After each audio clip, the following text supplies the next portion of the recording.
Polisi mengungkap modus pembunuhan terhadap pengacara Aris Munadi yang ditemukan tewas di hutan Kubang Kangkung, Kecamatan Kaunganten, Kabupaten Cilacap, Jawa Tengah, pada Sabtu, 11 Desember 2025. Dua tersangka, kakak beradik Sayudi dan Jumanto, telah ditetapkan sebagai pelaku dalam kasus ini.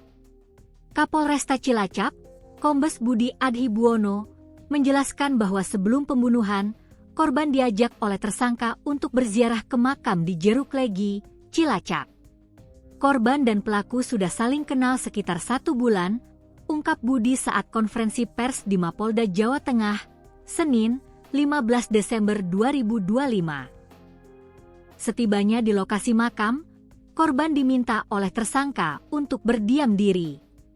Tersangka kemudian pamit untuk ke toilet. Kemudian tersangka mencari kayu kembali diam-diam dan dipukul kayu sebanyak 3 kali di bagian leher belakang sehingga korban tersungkur. Lanjutnya, setelah memukul korban, tersangka membawanya ke dalam mobil dan melakukan tindakan kekerasan lebih lanjut dengan mencekik hingga korban meninggal dunia. Mobil korban kemudian dibawa Jumanto ke Kebumen, tambah Budi. Sebelumnya, Sayudi sempat curhat kepada korban mengenai masalah utang yang dihadapinya. Berdasarkan pemeriksaan, tersangka mengaku memiliki banyak utang, sehingga ingin menguasai atau memiliki mobil korban untuk membayar utang tersebut. Sehingga tersangka ini ingin menguasai atau memiliki mobil korban untuk bayar utang, jelas Budi.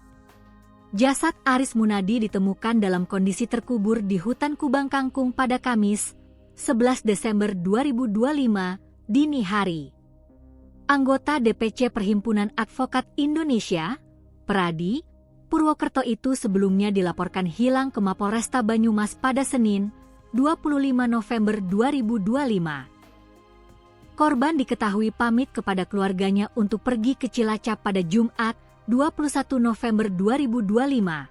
Namun keesokan harinya, Sabtu, 22 November 2025, korban sudah tidak dapat dihubungi.